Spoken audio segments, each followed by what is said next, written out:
Hello, this is Tim Wiegand. Welcome to the Third Friday Addiction Toxicology Case Conference. We've got a good group of attendees. Sandra, if you're on, if you could unmute during the presentation, those of the attendees that raise their hand, and I don't see the way to advance the slides from my end. Let me see if I can figure that out. It's now a sidebar. At the side, if you hover over the slides, you'll see the number 1 and everything. Okay, good. The first case, we're going to jump right in. We've got a number of cases. I've made one slight change, and that was in the last case, the medical student with ether. We're going to save until next time. That has more content, I think. We've got kind of some special themes today on confidentiality and buprenorphine adverse effects and some other issues with MAT, and a really interesting case involving the treatment of pain in a patient hospitalized on Suboxone. So I'm going to have Henry present first. Dr. Swoboda, are you unmuted?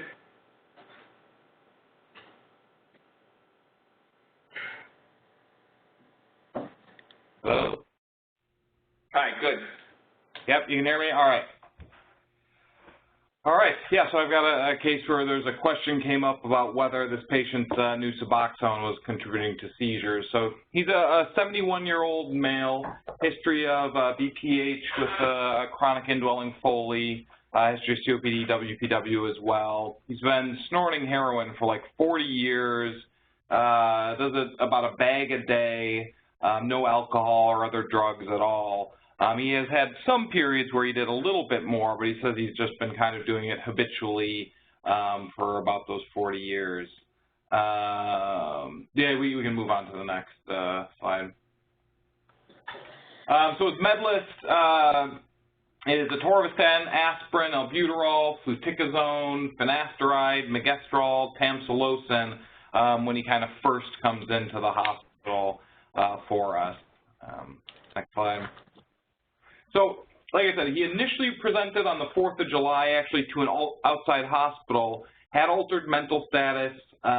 He was diagnosed with a UTI, treated with ceftriaxone and linezolid, which, you know, again, we did consider that that was a possible contributor to his initial seizure. He had withdrawal in the hospital that we saw him for. We started him on Suboxone on the 7th, and then he did have a shaking episode on the 8th. They seem mostly concerned with, you know, whether he had this infection, had some sort of emboli or something. So he got an MRI. That was negative. He was discharged without any anti-epileptics. He was lost to follow-up. In the interim, he tells me he had no seizures. Presented a couple of weeks later, and we restarted him on Suboxone. And then after that, he came back a couple of weeks later, having a recurrence of this seizure. He had a scan that was no change from his previous one. Still positive urine culture on this indwelling Foley, but they thought it to be asymptomatic bacteriuria. He had not been on any antibiotics now, and he did have an EEG that did have spikes consistent with left frontotemporal epilepsy. He was started on Keppra 500. He was discharged, and a couple of weeks later, he had a repeat EEG, continued to follow with me, get his Suboxone, and he had a repeat EEG that showed improvement and actually no longer had any spikes on it. So finally, he returned again, and this time his seizures had worsened. He had status epilepticus at home. He had repeated seizures without any return to baseline, was kind of persistently altered, and had some generalized tonic-clonic seizures. Scan was again unchanged. He reported, I mean, he was compliant with his Suboxone. He followed with me in clinic.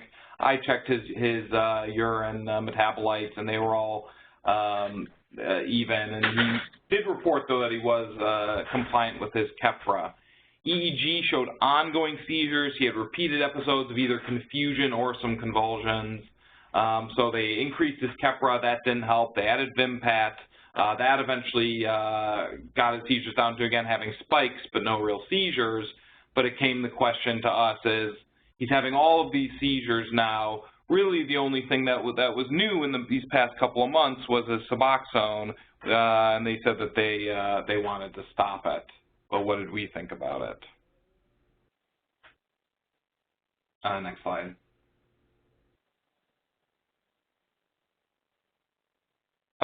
So what they said is they looked on UpToDate. They said, you know, we were looking at his meds and we looked on UpToDate and we saw that Suboxone says seizures used with caution in patients with a history of seizure disorders may cause or exacerbate pre-existing seizures. So I went to see the patient. He said that he had had no past seizures, but that he wanted to continue his Suboxone. So, you know, I don't know if you guys have encountered this question before. It seems to me I just answered a similar question for a patient in the hospital who had some asymptomatic bradycardia during the same hospitalization that we started him with on Suboxone. I think a lot of people are unfamiliar to it, so if they have an unexplained medical occurrence, that the first thing they kind of run to is the Suboxone. But have you guys gotten this question before, or have you ever seen any seizures either brought on by or exacerbated by buprenorphine? Thank you. Let's see, anybody, any of the attendees want to comment or question? Just go ahead and raise your hand. Let's see.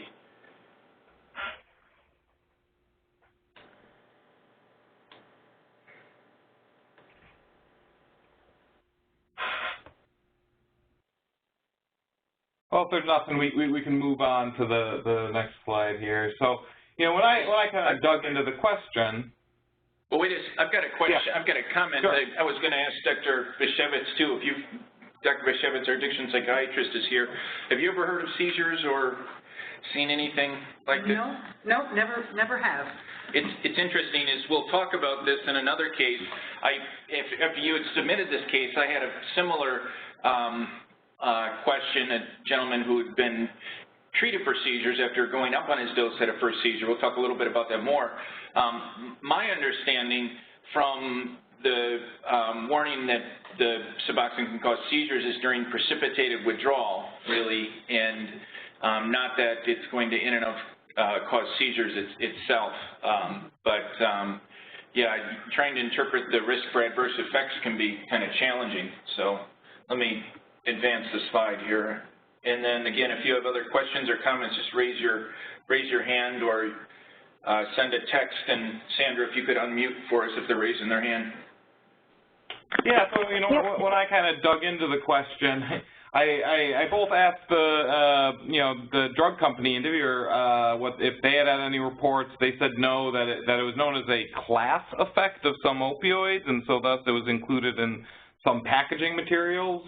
So that's why that it's a known class effect. I still couldn't find much evidence for it as a class effect, other than if you inject it into the ventricle of a rat, they might seize. But to inject it right into your ventricle, I guess is what I would say. But so I'm not certain about that. Could it be some sort of unusual idiopathic effect in this patient? Certainly. There is the idea of this opioid-induced neurotoxicity where, morphine glucuronide or hydromorphone accumulates in patients with renal failure, and then it can cause this, seizures and agitation and all these issues on those patients, why we tend to go to fentanyl in those patients. But this patient had normal renal function. I kind of glossed over his labs and his other findings, but everything else was normal. And, you start to wonder, could there be some sort of pharmacokinetic effect with this? Does buprenorphine affect the metabolism of other meds or certainly seizure meds? This patient wasn't already on seizure meds, so I didn't think that was an issue with him. So we can advance. Did we have a comment or a question? Yes, Doug, you can speak. Yeah, I'm sorry.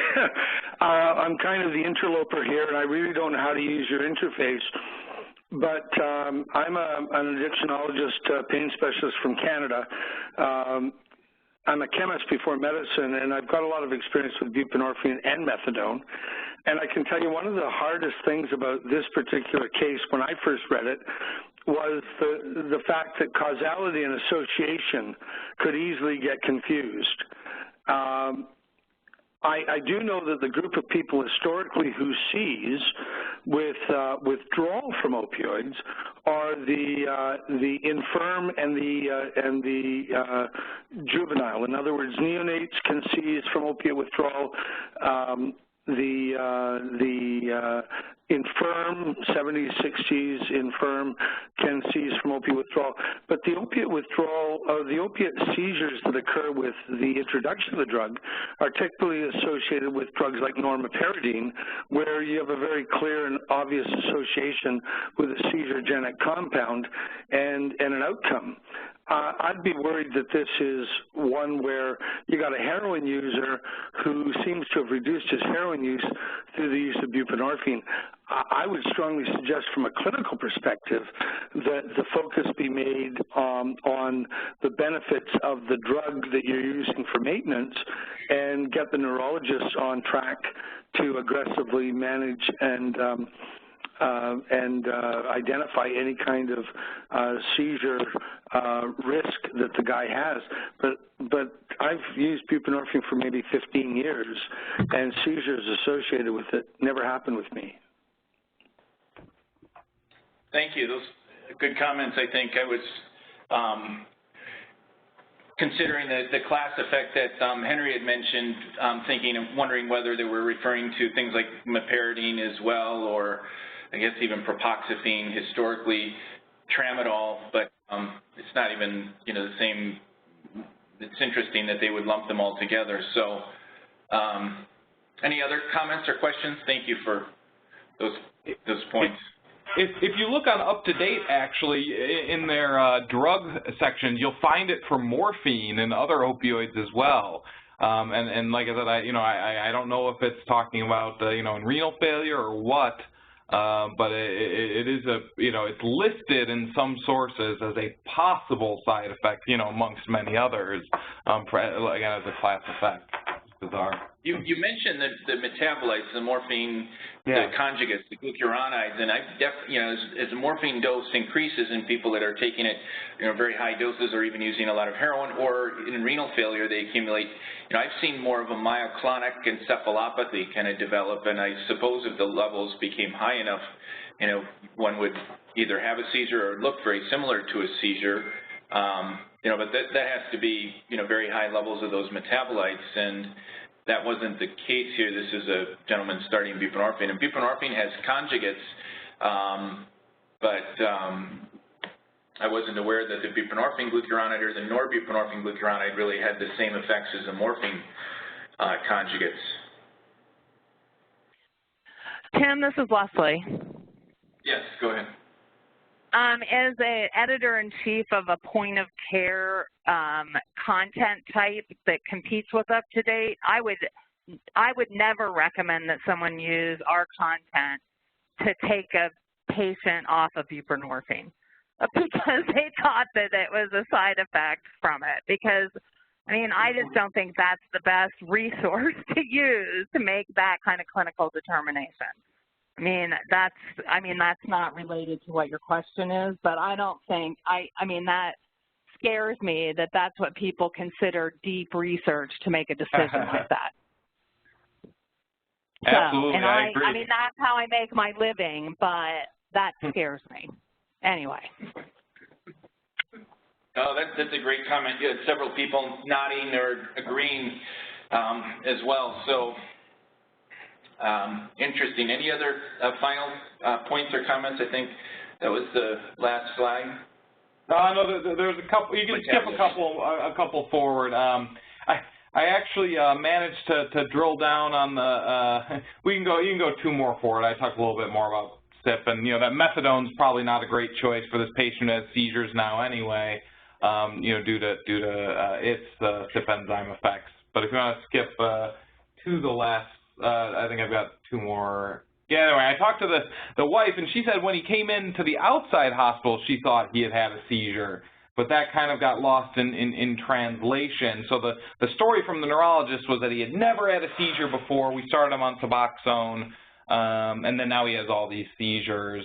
And the wife also managed to tell me when she came in that sometimes he does kind of stare off into space, get confused. She thought it was due to drug use, but certainly could be kind of intermittent kind of partial seizures. And I guess, so neurology still was saying, well, but, maybe he had these partial seizures before, but now he showed up in status epilepticus requiring 2 drugs. So they still wanted to take him off of it, but they were agreeable to a trial of him on, on the drugs that they had him well controlled on, as well as buprenorphine, and see how he does. And so that's where we left it, is that we managed to convince them that both because of the history and because of the relative lack of plausibility, that we could continue the buprenorphine in him. So that's what we're doing for the time being. I'm just going to go back 2 slides. I know you wanted to skip over them, but can you just go over what you put some Sure. information about metabolism and just kind of run through what you put together?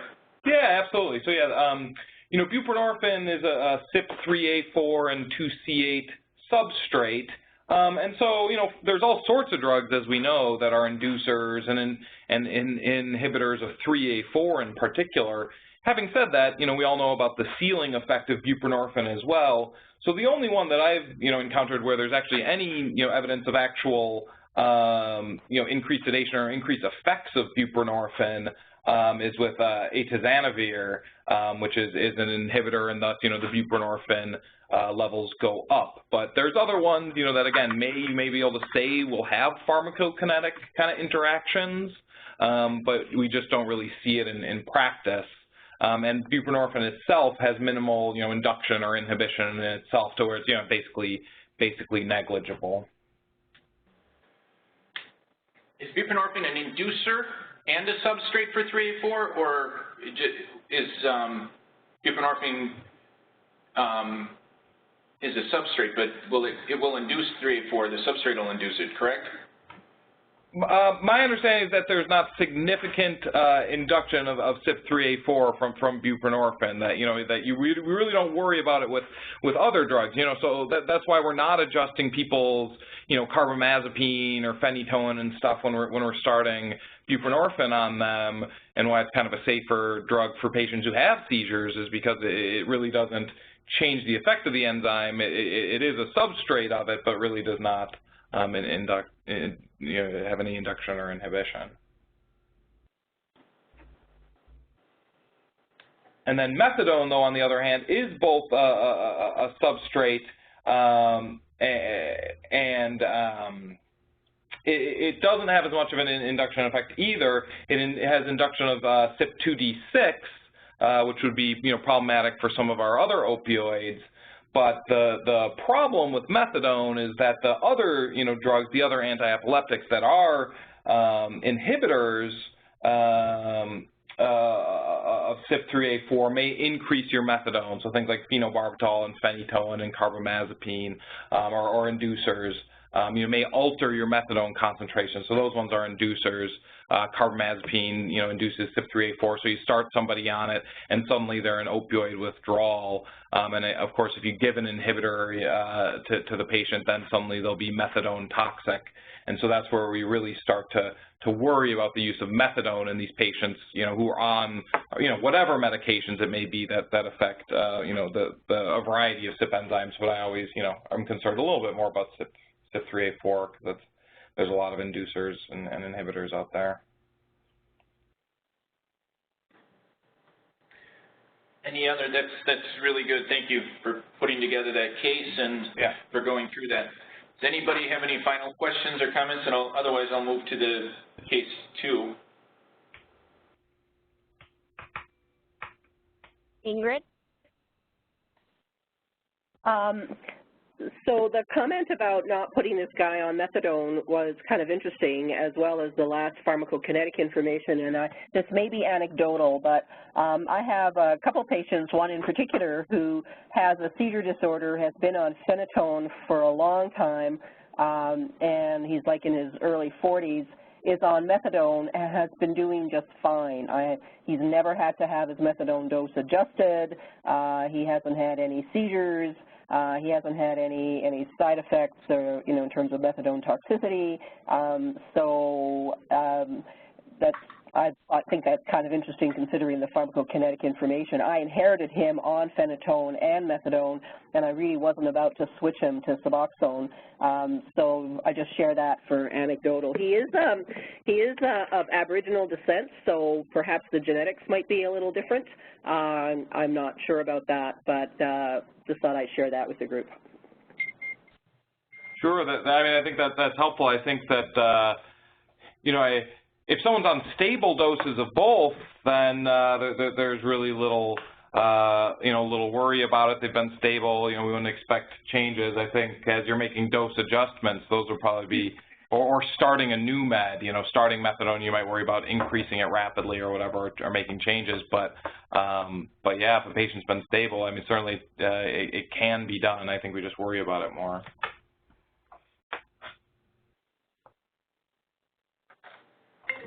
Okay, great. Move along to case 2. This is our addiction medicine fellow with U of R, Dr. Malko, is going to be presenting this case. Hi, everyone. All right, so I'm going to present a case of a patient I've been following at one of the outpatient treatment centers in Rochester. So this is a 30-year-old female with a history of opiate use disorder. She has a history of chronic pain related to her hip dysplasia, anxiety, migraines, and then a diagnosis of ADHD and chronic fatigue syndrome is listed in our chart. She came to us previously reporting prescriptions of methylphenidate XR and Valium, prescribed by her primary care doctor, and those are both being filled maybe about a month ago in the prescription monitoring system. When she came, she was actually looking to be considered for methadone, although her initial urine tox was positive for benzos. There was no stimulant at that time, and she had actually said, when I realized that we were coming in for methadone, or that I was being considered for methadone, I stopped these medications, and she did so without too much of an issue because she didn't want to ruin her candidacy. So because her urine tox is still positive for benzo, she actually ended up being told we would start her on Suboxone initially, and then depending when her benzos cleared from her urine, we could reconsider her for methadone if that's something she still wanted. We transitioned her pretty successfully to buprenorphine, although she was getting a lot of headaches, had a history of migraines, and we decided to switch her to the mono product, which did decrease her headaches as a side effect. Recently, she had come to me asking if we could restart her on her Adderall. She had been having some trouble with her attention and her energy level, and her understanding is that her primary care doctor would be agreeable to her restarting, and she wanted to reach out to them but wanted to ask us first. And I wanted to talk a little bit about, because her initial reaction was, well, my substance use is confidential. I don't want you talking to my primary care doctor about it. And I'm sure this is a conversation that other people have had about kind of when to and when not to discuss someone's treatment with their primary care physician. Go for it, Tim. Just a quick comment. There's a question, sorry to interrupt, about how to raise one's hand. To raise your hand, it's on the participant list. Right at the bottom, right above the chat, it's one of the 3 buttons, the mutes. Right, the furthest left is the little hand icon. So if you're having trouble finding the raise your hand button, it's on the participant list area. All right, go ahead, Jason. So we'll go through in a little bit kind of how I bridged the conversation of talking to our primary care doctor, but I kind of wanted just to remind us all about why right now it's really important for us to recognize that legally, if you are in a nonprofit institution or institution that's kind of supported by the federal government.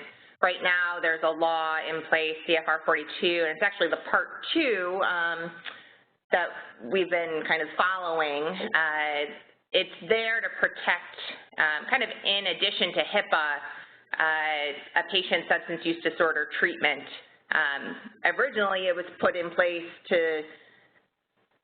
with the hopes that it would provide patients some relief that they weren't going to be judged by other providers or other aspects of their care team if they sought treatment for substance use disorder. it's a little confusing, though, kind of who this gets applied to, and more recently, there was a bill passed in the House of Representatives that's looking to appeal this because we actually think it's impeding our ability to take care of these patients as a whole. You can move forward, Tim. So right now, as it stands until it moves through the rest of the kind of federal government, CFR 42 by definition applies to any program that's federally assisted, and that kind of falls into anyone that receives any kind of funding. Additionally, then that tends to be kind of outpatient substance use treatment programs typically fall under this. And then what's interesting is there's a clause in here, which as I'm reading it, anyone that is prescribing medication-assisted treatment with a DEA license, that this might actually apply to them too, even if they're operating in a for-profit setting. And I was interested what people's thoughts were and how they've interpreted this law, if that's something that they've reviewed either with the institution they practice under or just in general with their patients. For this patient, though, it's actually pretty simple. Do you want to move forward, Tim?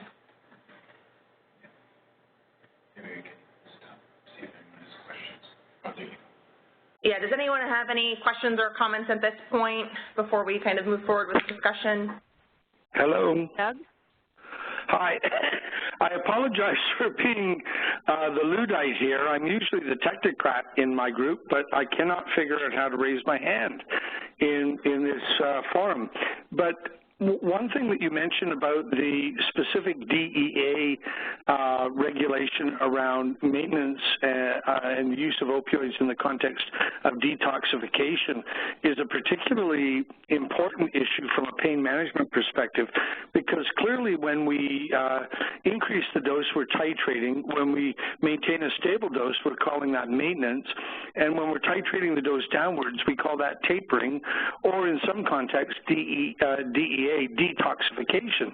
The problem is, unless you're a maintenance agonist treatment provider from the DEA's perspective, it's unlawful for you in the United States to detoxify an individual beyond 72 hours with a full agonist. And that's where Data 2000 comes in. So, you know, I think a lot of this comes down to how do you document and what do you do? As an inpatient, as I understand it, you're pretty much allowed to do almost anything, you know, that seems clinically relevant. But it's when you enter into the outpatient context, it's where you have to put a DEA X in front of your license in order to use the buprenorphine molecule for the treatment of addiction, or leave it off when you're strictly treating pain. The group of people that I've dealt with extensively over the years, unfortunately, have had a foot in both camps, and that creates a lot of challenges in terms of how do you document. But as a basic rule, if you're not an OTP, an opiate treatment provider, as documented by the department, the DEA, then you shouldn't use opiates for the treatment of addiction. You should simply use it for the treatment of pain if that's the specialty you work within.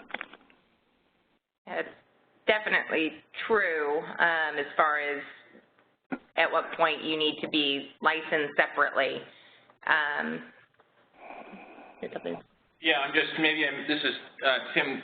I didn't understand the last comment about opioid agonists. I don't think, I mean, there's a gray area certainly where somebody with dependence can have pain and somebody with pain can have dependence, and you know, I think the key point was your comment about documentation, but I wasn't sure I understood the context of, you referenced being able to use maybe non-buprenorphine, non-methadone opioids for detoxification purposes.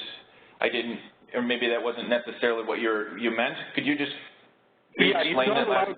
You're not allowed to, Data 2000, Drug Addiction Treatment Act of 2000, specified that the Harrison Narcotic Control Act of 2014, which specified that no American physician without specific authorization could use an opiate class of drug to treat opiate addiction. It essentially said that office-based treatment of people with substance use disorders related to opioids was prohibited. However, in Data 2000, a specific regulation came forward that says any approved Schedule 3, 4, or 5 drug, and the only drug that falls into that category is Suboxone and Subutex, could be used for the in-office treatment of the disease of opiate addiction.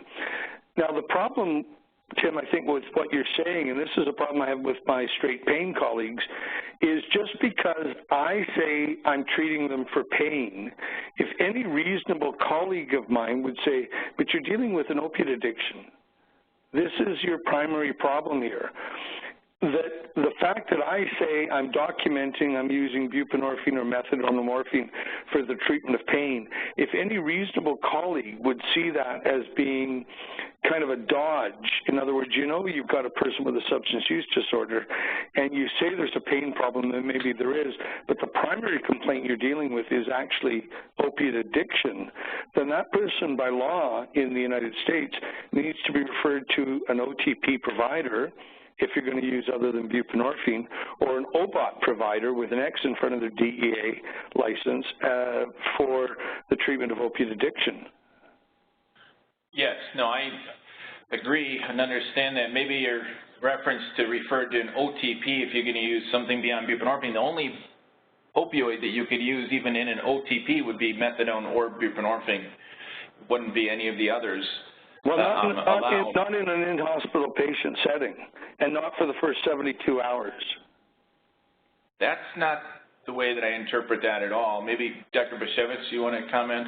So, you know, the emergency treatment of the 3-day rule or the emergency treatment of dependence, from my interpretation, what I've had explained is that a non-waivered physician or in the ED hospital could then use methadone or buprenorphine to treat dependence, withdrawal, craving, but you can't still use the non-approved or non-waivered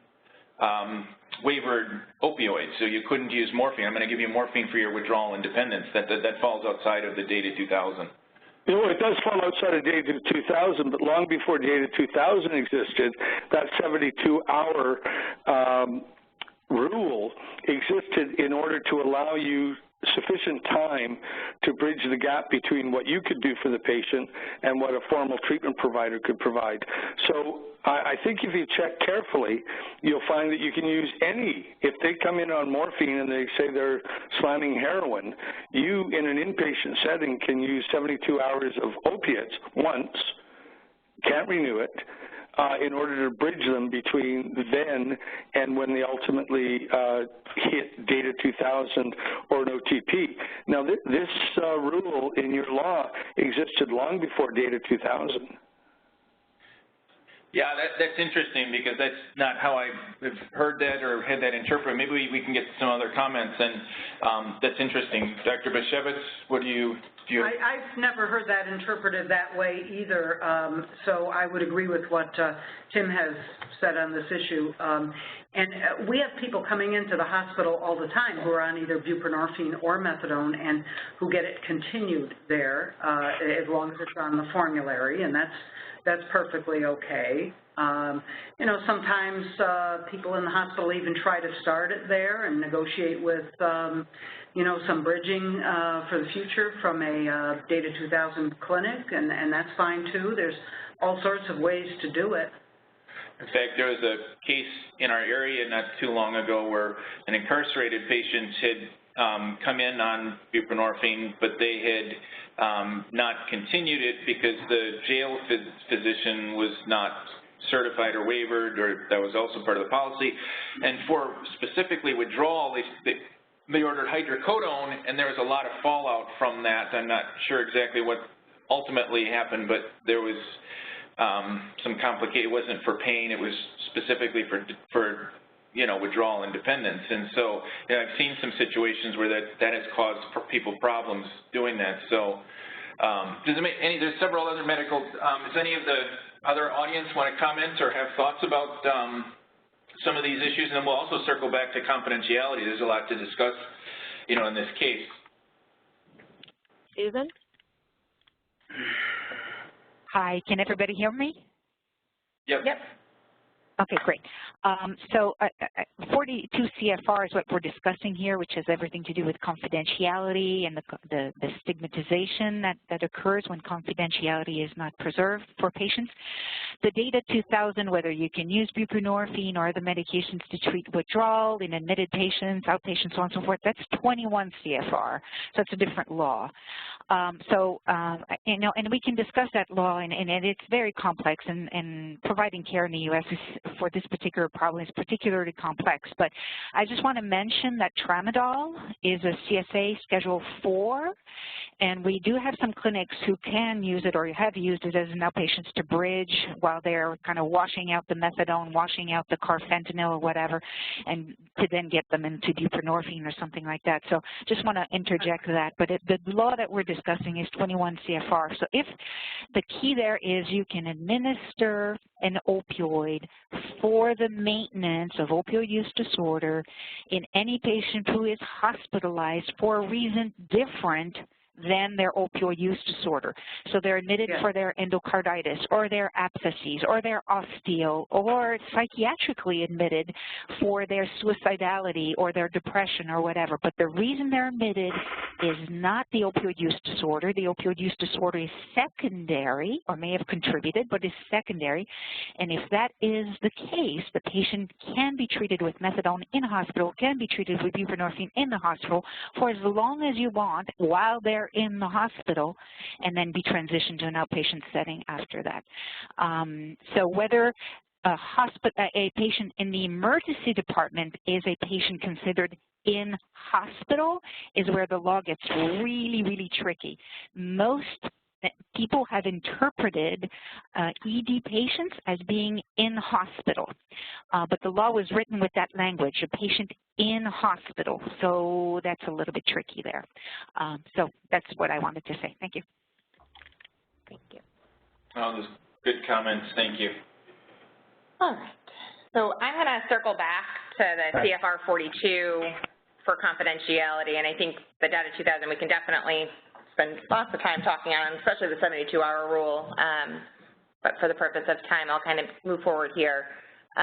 So for this patient, we're talking about an outpatient, federally supported program who treats and takes care of patients for substance use disorder. So it's very clear in CFR 42 that this falls within the realm where things need to be kept confidential by law. And so for this patient that was a little hesitant about me discussing coordination of care with their primary care physician, I had to have like a very careful conversation with them about the reasons why it would benefit them in this particular situation.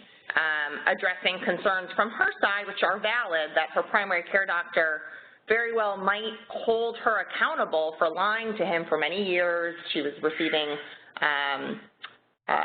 opioid pills from the street, buying them. She was actually getting them from family and friends and things of that nature who the primary care also treats. And I tried to discuss with her that I would be sharing things that were pertinent to her case. I wouldn't be disclosing details of the situation that would get her family and friends involved, but I wanted to talk to them about her prescription of Adderall and how together, if we thought that that was appropriate for her at this point in time during her recovery. And eventually she was amenable to us talking to her primary care doctor. When the consent for waiving confidentiality has to be in writing. It can be electronic writing, but it's not enough for it to be verbal. It has to be documented in the medical record in writing for it to be appropriately addressed. So for her, we ended up kind of moving forward with that conversation. She's meeting with him separately to kind of talk about her chronic fatigue and her ADHD. And her care will be continued, and we had a very productive discussion. And she ultimately, after having a conversation about kind of why and how I'm going to discuss this with them, she was comfortable with coordination of care. Additionally, kind of talking about CFR 42, she brought this up. She said, well, what about the prescription monitoring program? It's a state-mandated law. You're telling me that my provider, if they were to I-stop me when they prescribe my Adderall, because this is kind of what I said to her, I go, they probably already know you're on Suboxone. They probably already know something's going on. Let's just kind of get it out of the open and move forward with this. And she's right that with the prescription monitoring program, Suboxone, when it's prescribed by any ex-waiver physician or otherwise, even if it's being used for pain, will show up in iStop. And there is some discussion, I was kind of looking this up before I gave this presentation, that possibly this does violate CFR 42 in some ways. That it's in iStop? That it's in iStop, because it actually does, in a way, not directly, but it kind of does break confidentiality. And I don't really know, I wasn't sure quite how to respond to that, because I thought it was a very smart point. Has anyone else thought about this or been asked by their patients about, does this violate their confidentiality? And if Beth Bilden has had her hand up for quite a while, maybe Beth, do you have a question or comment to Elizabeth?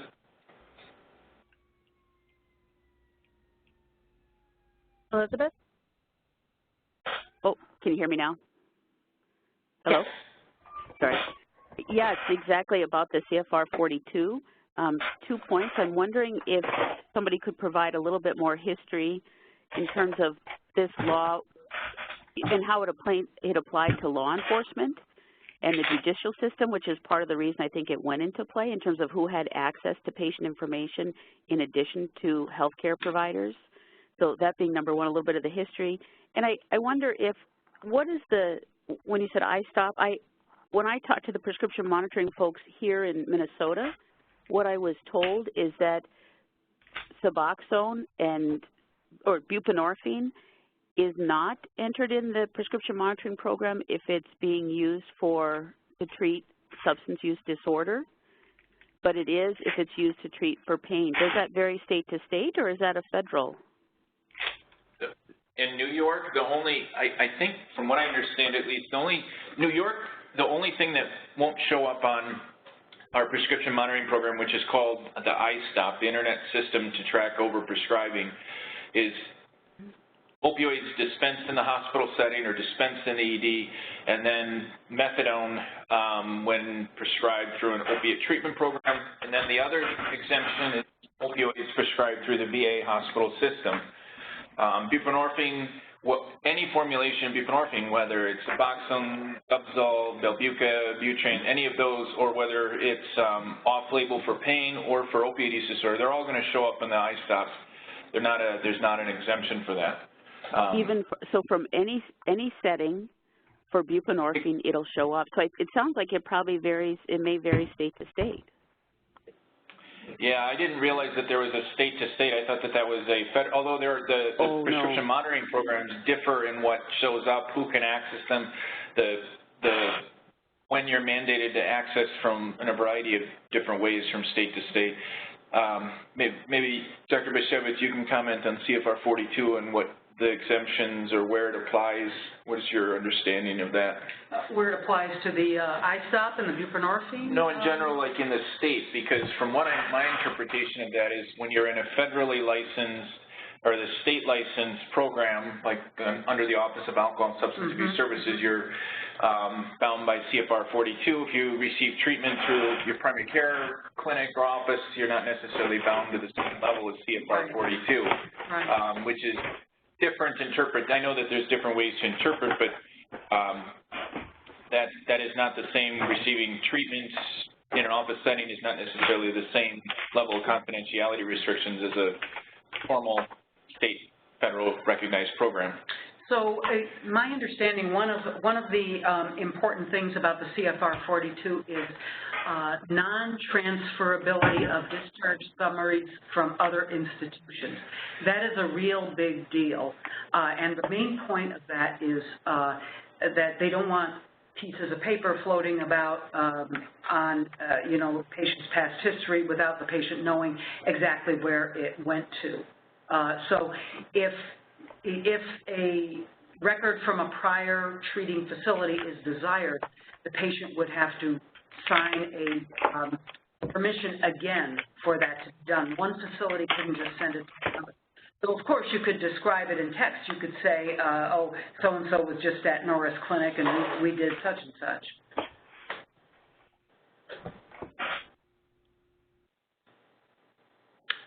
And then you had some questions kind of about how this pertains to law enforcement. Are you asking about if a provider that was bound under confidentiality were to find out about something illegal going on as far as notification of law enforcement, or are you referencing a different circumstance? Described to me, and I was wondering if somebody could sort of remind me or help me with my memory in terms of this was implemented, at least in part, so that law enforcement didn't come to a healthcare setting or a program that's federally regulated and get information about patients. That was part of what had happened, is my understanding, described by the addiction specialist here. So that my question was more in general to talk about just a brief history of this law and the reason for implementation. And then the second part of my question you've answered, and I think the prescription monitoring programs, what's listed on there, vary state to state, not just the accessibility, not what I can see across state, because our state added, I think it was tramadol not too long ago or within the last couple of years, and then gabapentin, which is not consistent among states. Right, yes. As far as the general history of the original law, which is very, very old, and that's the reason why it was updated in 2017, I am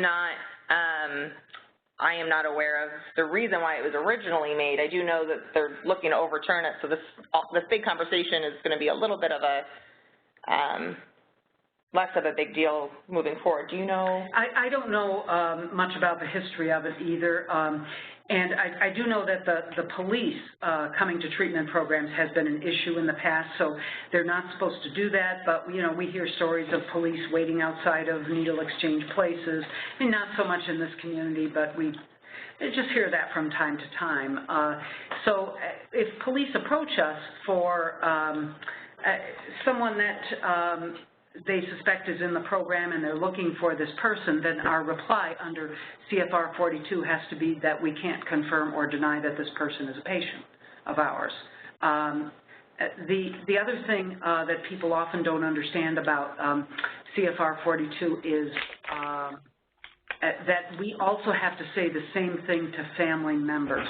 We cannot talk to family members unless either there's an extreme emergency or the patient has signed a release of information. So they often get that confirm or deny lingo too, and that often makes them very upset. And there's some interesting and good background description of CFR 42 on the SAMHSA website, the ASAM website, and, you know, Dr. Bashevitz had mentioned that at least privacy concerns related to law enforcement were part of the driving factor related to implementation of the added level of confidentiality, which doesn't cross all levels of the healthcare system when you're working with substance use disorder. So there's some, I can send out to the listserv some background and information on CFR 42 unless someone else wants to discuss this. Leslie Dye, you have your hand up, and then Henry after that, you can comment. Yeah, I just, it's interesting, one thing that, another take on this, it's funny how, you know, we're trying to teach everybody that opioid use disorder and all the other use disorders are a disease, just like any other disease, but at the same time, we, I mean, what's the point where we stop pretending that it is this moral thing that, oh, we can't tell, you'll be really careful that your doctor doesn't know you have this disease.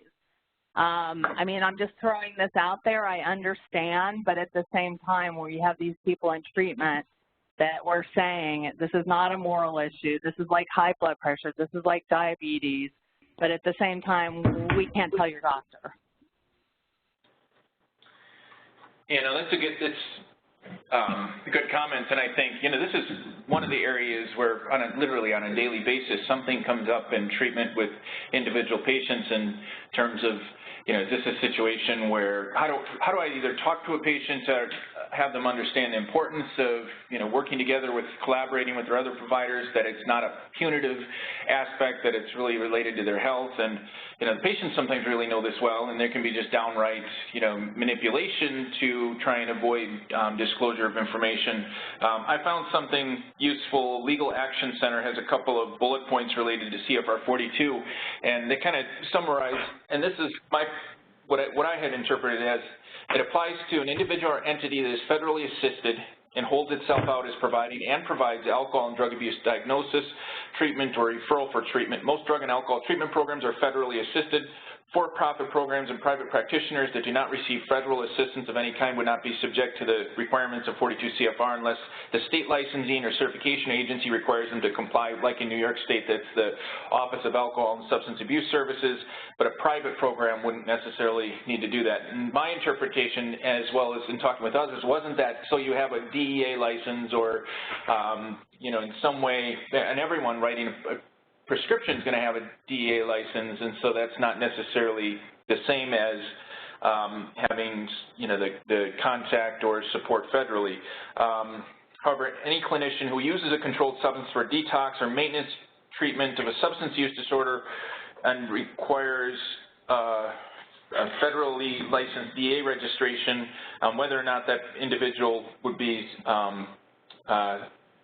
mandated or governed under CFR 42 is where I have a question. So the regulations restrict disclosure, the use of alcohol and drug patient records which are maintained in connection with the performance of any federally assisted alcohol and drug abuse program. I mean, I can send out the information. So it all, interpretation of this is... Yeah, it's tricky because where that comes up for us is, it obviously has not been brought up in our hospital, but as a toxicology consulting service that also sees patients for the purposes of addiction medicine, their substance use treatment, and referral to outpatient treatment, does that fall under CFR 42 if we're prescribing?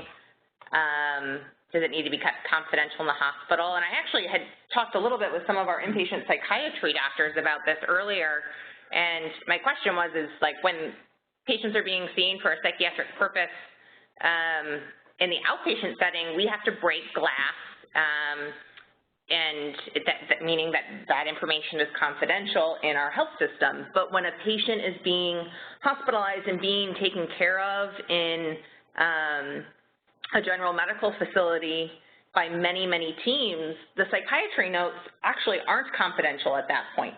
And I was trying to figure out if there was something that happened when a patient was hospitalized, if some of these confidentiality laws were changed.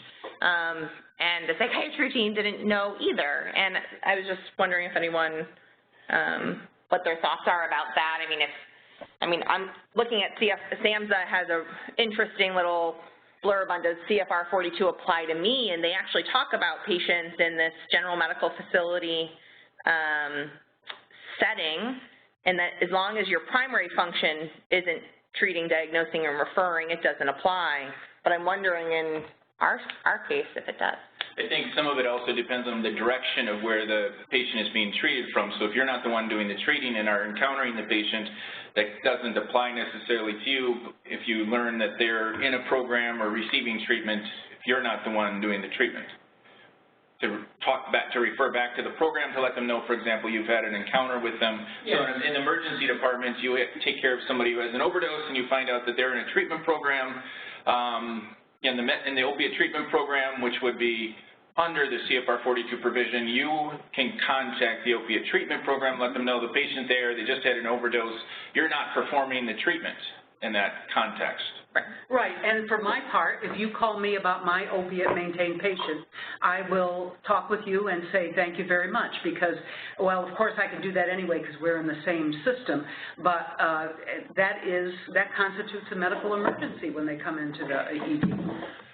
Yeah, that's the other context is emergency care, and I think documentation, and there's different ways to describe why you believe there's an emergency. So Ingrid or Henry, we've got a couple of hands up, and then we've got to move along to the next case. There's a couple of other areas of confidentiality if we are able to get to them. We have 15 more minutes. Yeah, the question of inpatient, rules was exactly what I was thinking as well. Was that, sometimes I see a patient inpatient who it becomes clear that they're diverting some of their prescription medications, and now here I am, evaluating them for their substance use disorder, and trying to decide whether it's appropriate or legal for me to then, even though I'm not treating them in the outpatient setting at that point, whether it's appropriate for their prescribing physician to be alerted to their diversion of medication. I always, find it's appropriate. If we're consulted, obviously we have to be able to communicate with the consulting teams that we're acting as consultants for. So my way around that is that I suggest to the primary medical team that they coordinate with the patient's primary care physician for determining whether their Adderall prescription, which they're actually diverting, is really needed or not. Ingrid, do you have any Sure. Just a quick comment. I think I just want to go back to your patient and her reluctance to have her primary care provider know about her opiate use disorder treatment. I think to support in defense of some patients, and I'm sure you've had the same experience as I've had, where quite a large number of patients, when they're treated in our opiate dependency clinic, are thankful about how they're treated, that they're treated like human beings, that this hasn't been their experience in other healthcare environments, that they're treated like second citizens, they're treated offhand, comments are made, actually derogatory comments are made. So a lot depends on what her feeling is about her interaction with her family doctor or her primary care provider, and what she is concerned about may be that kind of reaction, and that she will now be treated differently in terms of his or her approach or comments made to her. Certainly, and I had a conversation with her and her significant other about that, and their experience wasn't necessarily with this practice. Have they experienced any kind of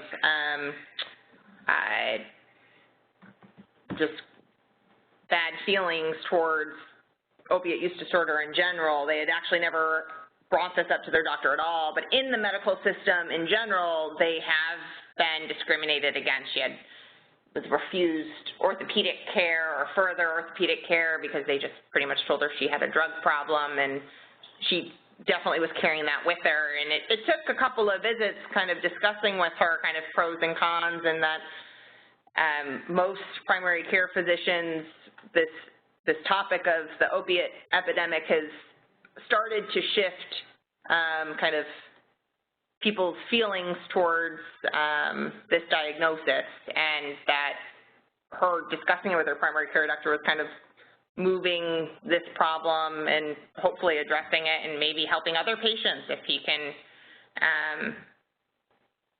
be open to what she's gone through, and kind of acknowledging that this is a good, she's making positive steps and she's doing well in treatment. And yeah, and I think when you've been burned that badly before, then I can understand why you're cautiously paranoid about talking to anybody. Yeah, no, and there's a good comment, I think, sent to all participants. Boundary tightening in the context of safety is always safer than assertion of potential criminal activity. Sometimes, I had recently a case where somebody came in and was funding their heroin through other controlled substance, their heroin use through other controlled substances, and outright admitted it early in treatment, and as they got on buprenorphine and stabilized, I think the idea of, wait a minute, I lost this source of income, and I kind of am doing better, and maybe I could use things a little recreationally now, started to develop, and instead of really focusing on No, you disclose this, it's diversion, it's illegal, you know, we focused on, I really prefer not going back on these or going back to provider, and we need to discuss this because, you know, this is going to lead right back to use. And it's also a safety issue for other people, too. I mean, the overdose epidemic is, you know, initially fueled by the presence of these medications out there. So spending it in patient safety context is a more, I think, obviously a more appropriate way than, you know, this is illegal criminal diversion. So let's move on to the next case. I've got going back to case 1 and the idea of a seizure and buprenorphine, a little bit different spin. A lot of this was covered in the first case, so we'll go over it briefly. A 29-year-old male with a history of opioid use disorder, primarily used heroin, started a few years before that with prescription opioids, is linked to an outpatient program from a detoxification center. He has started on 8/2 milligrams of buprenorphine and naloxone.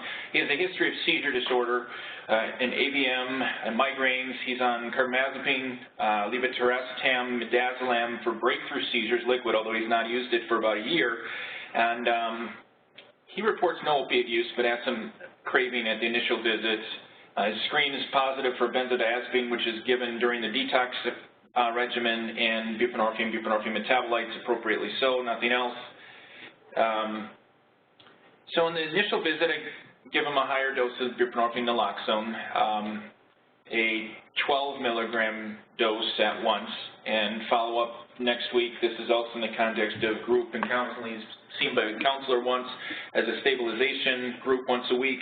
At the follow-up visit the next week, though, he comes in with his midazolam prescription. He has the bottle, and he says, I had to use it. I had a seizure.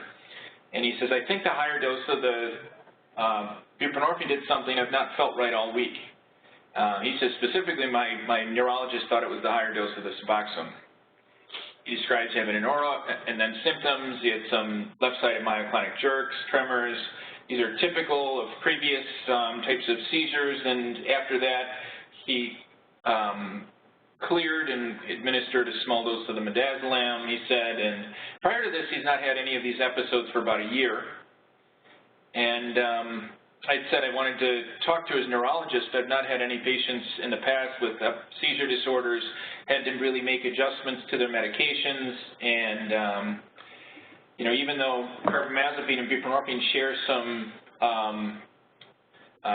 enzyme substrates, the 3A4, I wasn't aware of buprenorphine actually working as an inducer, not having to adjust the carbamazepine levels from that. During the discussion, it was interesting. He had mentioned he had driven in, and I was a little concerned that he'd had this seizure. He's using midazolam, and I asked him, you know, so how long he's been driving, and he very quickly kind of mentioned, oh, it's okay, my neurologist knows, and I don't want you to talk to my neurologist because I don't want them knowing that I used heroin, that I was using heroin. So we talked a little bit about this. This is specifically, he's telling me, I don't want you to talk to her because I use heroin, and I'm wondering, is there any questions or comments, or how would some of those on the webinar approach this patient? Hello?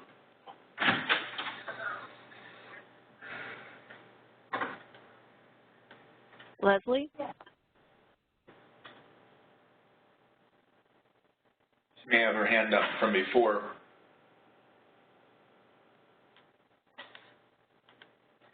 So, Dr. Gorley, you've got or Phoenix MedTalks. There's someone from Phoenix MedTalks, a new answer. Go ahead. We're just curious. It says in the very beginning that the neurologist knew the patient was on Suboxone. So we're a little confused on why the patient doesn't want the neurologist to know.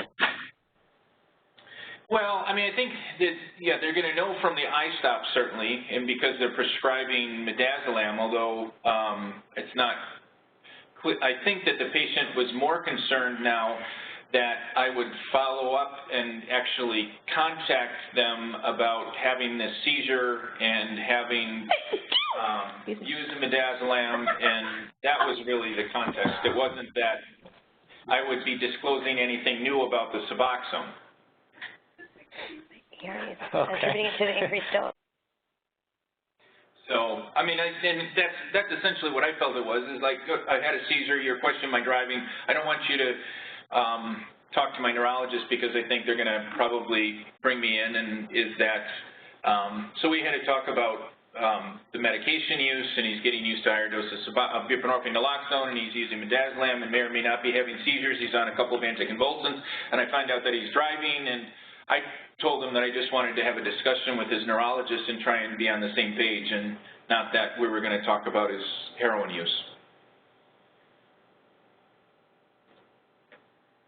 Earlier during this conference that the 3A4 is not induced, but they're both substrates, and maybe the carbamazepine levels actually went up, because we see myoclonic jerks with carbamazepine toxicity.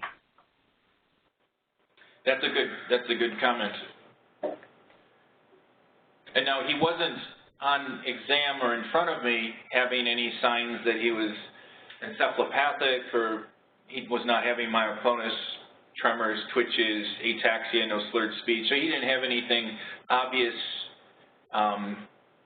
you know, at the follow-up appointment 7 days later.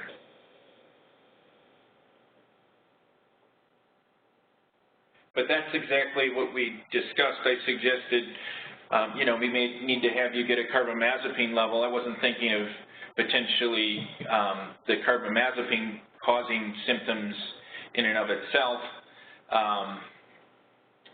but, you know, I wanted to be on the same page. I also thought possible that if he felt off all week with the dose adjustment, that he was getting a higher dose of buprenorphine, and going from 8 milligrams to 12 milligrams is potentially, there's a ceiling effect, but that's still within the range where somebody may notice a little bit more of an opioid effect if the amount they're taking is going up a little bit stronger from 8 to 12 milligrams. So the patient, and as part of the program, usually, you know, in a situation, I have a discussion depending on, you know, what the reason is. If it seems like it's going to get in the way of prescribing, or if I think that there's medication safety issues, I'll usually bring the patient back fairly quickly within a few days to try and discuss further, but I'll mention that, you know, if I'm really worried about their safety, I'm not going to be able to treat them with buprenorphine, so it's going to really cause problems.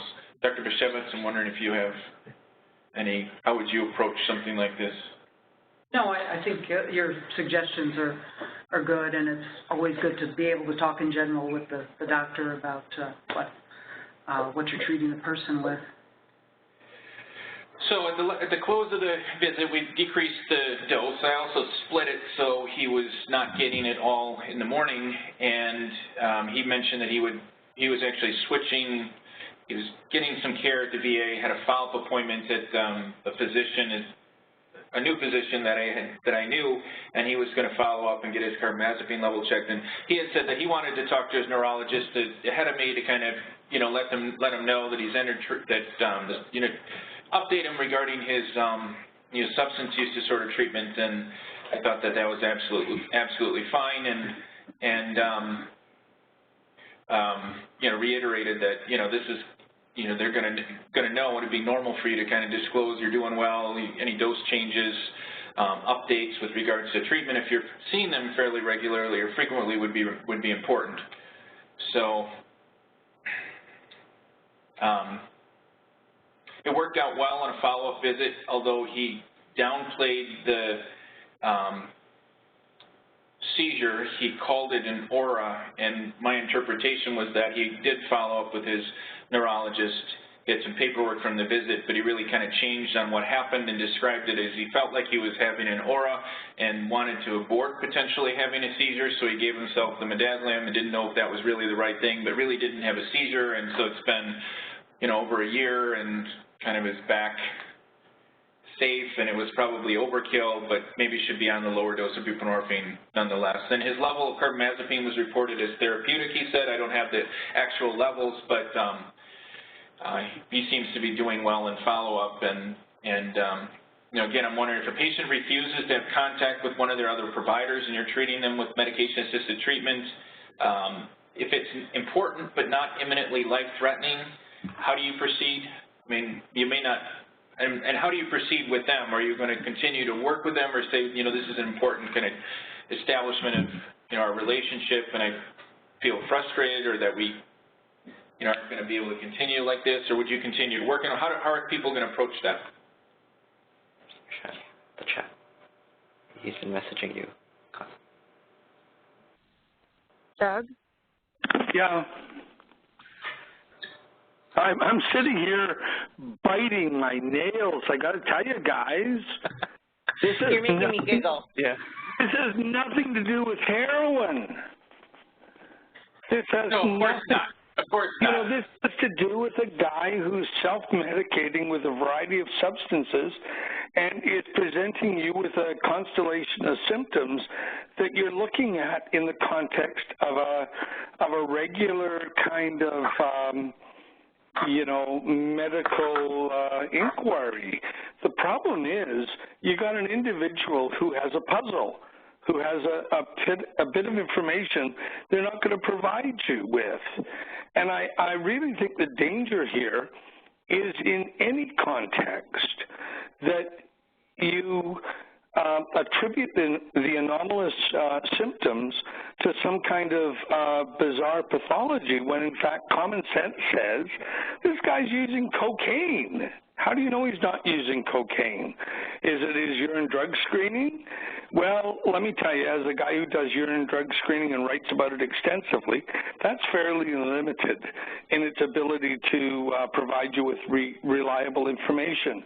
The common sense thing here is this is an unstable drug user, and he's behind the wheel of a car. And I got to tell you, I'm glad he's on your side of the border, not mine. No, your comments are, my biggest concern was his driving initially. You know, when I heard about the midazolam and I heard about this potentially a seizure, I can tell you that I wasn't really worried about cocaine. It did concern me when he brought in this bottle of midazolam. It was a small bottle, it was older. That, wait a minute, is this going to be, my first thought is, oh, how often now are we going to see benzodiazepines showing up on the urine, and how frequent is this? And then, you know, it was after that that I found out about the driving. So, yeah, no, I'm concerned that he's going to be fit for driving. We had a long discussion about that, and I think that's probably the underlying basis for why he was concerned about me talking with his neurologist, who would also be concerned. So, but I don't think that there was cocaine present because all of his screens matched up with the detox medications. There's the link from the detox to the outpatient treatment showed the right benzodiazepine, the buprenorphine levels. The follow-up screen showed midazolam actually compared to, and only that with buprenorphine. There wasn't any stimulants. You know, so I hadn't really thought about cocaine. I think, you know, the limitations of the drug. But in deference to your interpretation, and you know, I think the number one thing that challenges the substance use disordered population interacting with the healthcare community is when we communicate with each other. And as long as you don't feel compelled to ascribe absolute knowledge to your actions, wouldn't it reasonably be a point to make to this patient that, look, if you don't want me to talk to your neurologist, I can't possibly do X, Y, and Z. And X, Y, and Z in my neighborhood is often support your ongoing use of a motor vehicle. Anybody who says, I don't want you to talk to somebody else is telling you that there is information that if you shared would be a problem for them. And if you're arrogant enough to think you know, and I'm not saying you are, don't misunderstand me that, but if you're arrogant to think you know the boundaries of this information sharing, then you're going one-on-one with an active addict. And I gotta tell you, you're hopelessly outnumbered. You're way out of your depth when you go one-on-one with a guy who has no rules and no limits.